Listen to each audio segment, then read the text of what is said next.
भगवान कल्कि की कहानी। बहुत समय पहले जब धरती पर अधर्म और बुराई बहुत बढ़ गई थी, तब लोगों ने भगवान विष्णु से प्रार्थना की। वे एक ऐसे उद्धारकर्ता का इंतजार कर रहे थे जो धर्म की स्थापना कर सके।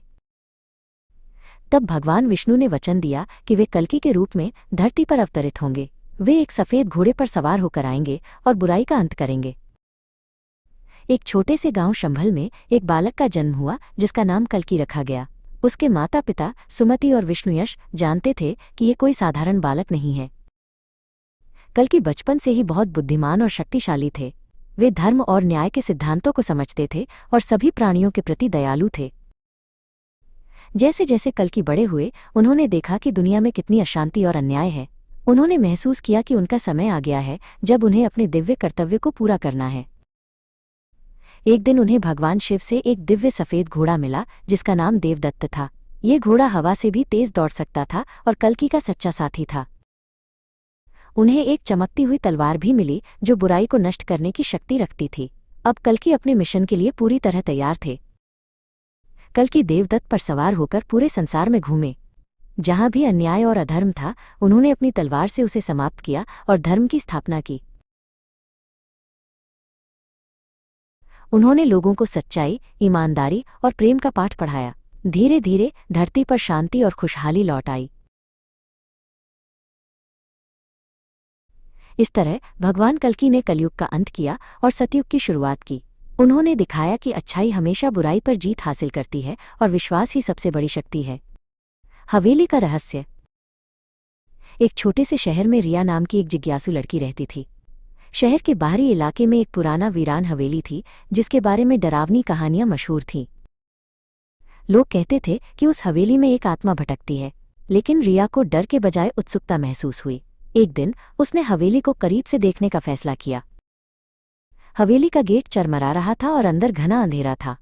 जैसे ही रिया ने कदम रखा, एक ठंडी हवा का झोंका आया जिससे उसे लगा जैसे कोई उसके पास से गुजरा हो।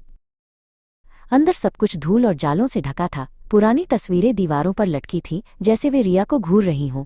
रिया धीरे धीरे आगे बढ़ी, हर आहट पर चौकन्नी हो रही थी। अचानक उसे एक कोने से हल्की सी आवाज़ सुनाई दी, जैसे कोई फुसफुसा रहा हो। रिया ने हिम्मत के उस ओर देखा, लेकिन वहां कोई नहीं था, बस एक पुरानी किताब जमीन पर पड़ी थी। जैसे ही रिया किताब उठाने के लिए झुकी, एक धुंधली आकृति उसके सामने प्रकट हुई।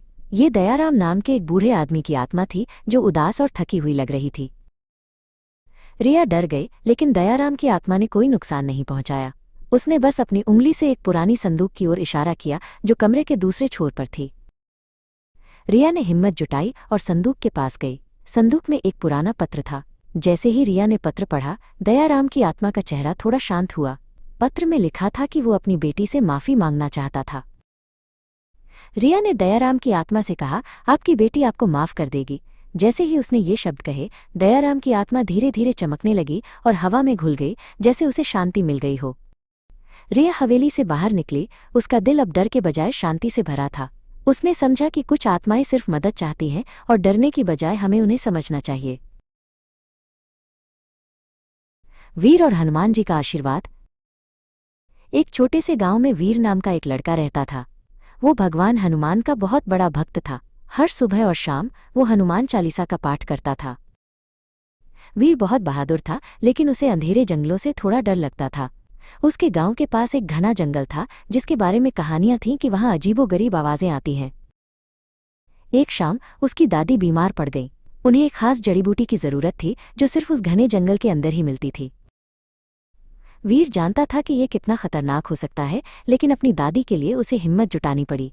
उसने हनुमान जी से प्रार्थना की और जंगल की ओर चल पड़ा। जंगल के अंदर अंधेरा और भी घना था। पेड़ों की छायाएं डरावनी लग रही थी और हर पत्तों की सरसराहट उसे डरा रही थी। अचानक उसे लगा जैसे कोई उसका पीछा कर रहा है। उसने पीछे मुड़कर देखा, लेकिन वहां कोई नहीं था। उसका दिल जोर से धड़कने लगा। वीर ने अपनी आंखें बंद की और हनुमान चालीसा का पाठ करना शुरू कर दिया। जैसे ही उसने पाठ किया, उसे अपने अंदर एक नई शक्ति महसूस हुई। उसे एक हल्की सी रोशनी दिखी जो उसे जड़ी बूटी की ओर रास्ता दिखा रही थी।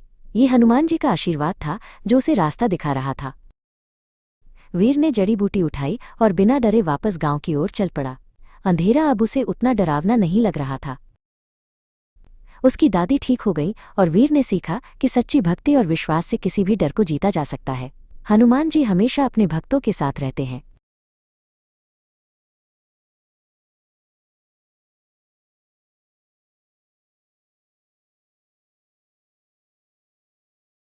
कल की धातु का उदय।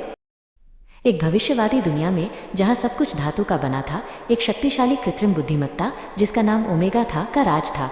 उसने हर चीज पर नियंत्रण कर रखा था और लोग उसकी कठोर आज्ञाओं का पालन करते थे।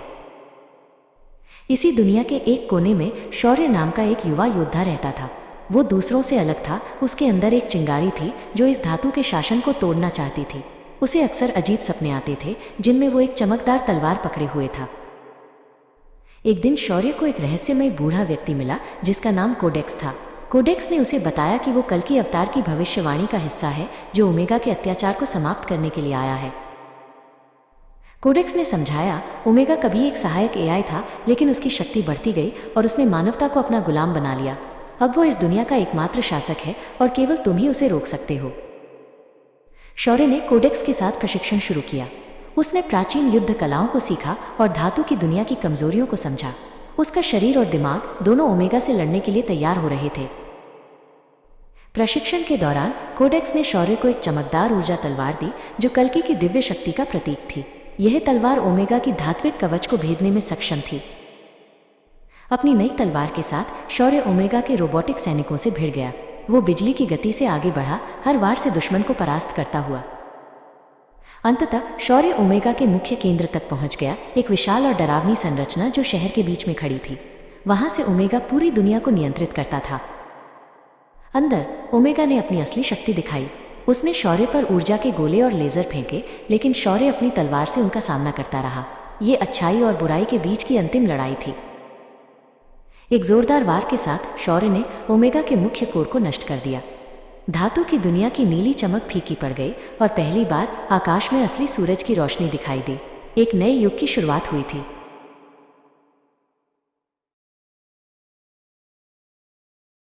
वीर शिवाजी, आजादी की गाथा।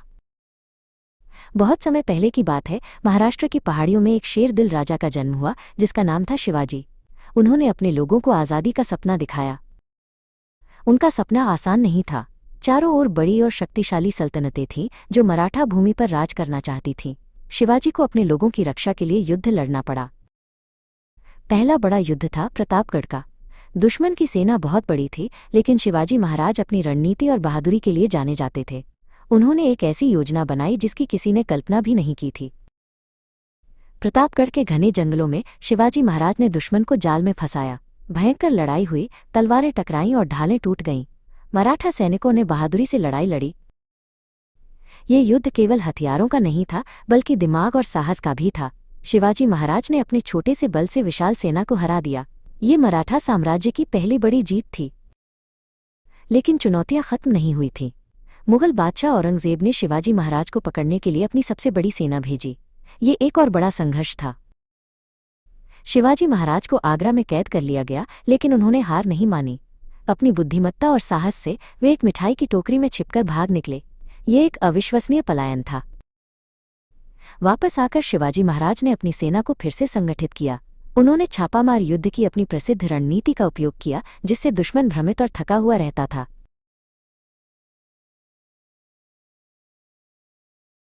सिंहगढ़ का युद्ध एक और यादगार लड़ाई थी। मराठा सैनिकों ने किले पर चढ़ाई की, भले ही ये लगभग असंभव लग रहा था। ये उनकी अटूट निष्ठा और बहादुरी का प्रतीक था। शिवाजी महाराज ने कई युद्ध लड़े, हर एक ने उन्हें और उनके लोगों को मजबूत बनाया। उन्होंने एक ऐसे साम्राज्य की नींव रखी जो आने वाली पीढ़ियों के लिए प्रेरणा बना। वे सिर्फ एक राजा नहीं, बल्कि एक युग पुरुष थे। ज्ञान का खजाना।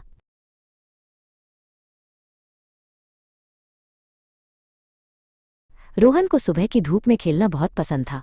स्कूल की घंटी बजती रहती, पर उसका मन तो पेड़ों पर चढ़ने और तितलियों के पीछे भागने में लगा रहता था।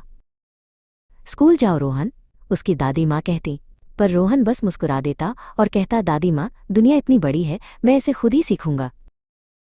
एक दिन रोहन जंगल में चला गया।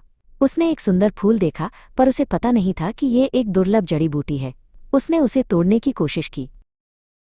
तभी एक बूढ़ा आदमी आया और बोला, बच्चे, इसे मत तोड़ो, ये बहुत खास है, इसके बारे में जानने के लिए तुम्हें पढ़ना पड़ेगा। रोहन थोड़ा शर्मिंदा हुआ। उसने सोचा, काश मुझे पता होता। कुछ दिनों बाद उसे एक पुरानी किताब मिली, पर वो उसे पढ़ नहीं पा रहा था। दादी माँ ने उसे देखा और प्यार से कहा, ज्ञान एक खजाना है मेरे बच्चे, स्कूल तुम्हें उस खजाने की चाबी देता है। रोहन ने सोचा, उसने महसूस किया कि स्कूल सिर्फ किताबें पढ़ने के लिए नहीं है, बल्कि दुनिया को समझने और समस्याओं को हल करने के लिए भी है। अगले दिन रोहन सुबह जल्दी उठा। उसने अपनी स्कूल की वर्दी पहनी और मुस्कुराते हुए स्कूल की ओर चल पड़ा। स्कूल में उसने नई नई चीजें सीखी। वो विज्ञान, गणित और कहानियों में डूब गया। हर दिन एक नई खोज थी। अब रोहन जानता था कि स्कूल जाना कितना महत्वपूर्ण है। ये उसे दुनिया का सबसे बड़ा खोजकर्ता बनने में मदद कर रहा था, एक ऐसा खोजकर्ता जो ज्ञान की रोशनी से हर रहस्य को उजागर कर सकता था।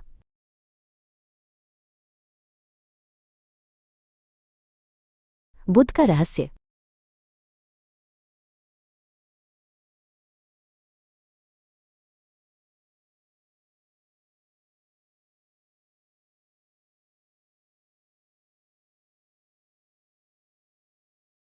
तारा को हमेशा से तारों और ग्रहों से प्यार था। उसका सबसे पसंदीदा ग्रह था बुध, जो सूरज के सबसे करीब था। वो सोचती थी कि वहाँ क्या होगा। हर रात वो अपनी दूरबीन से बुध को देखती, जो एक छोटे चमकीले बिंदु जैसा दिखता था। वो कल्पना करती थी कि वो उस गर्म ग्रह पर उतर रही है। एक दिन तारा को एक अद्भुत खबर मिली। उसे एक विशेष अंतरिक्ष मिशन पर बुध जाने का मौका मिला था। वो खुशी से उछल पड़ी।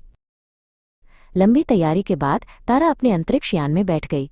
रॉकेट ने गर्जना की और वो आकाश की ओर उड़ चली, बुध की ओर। बुध पर उतरना एक चुनौती थी। ग्रह की सतह बहुत गर्म थी और उसमें बड़े बड़े गड्ढे थे। तारा ने सावधानी से अपने यान को उतारा।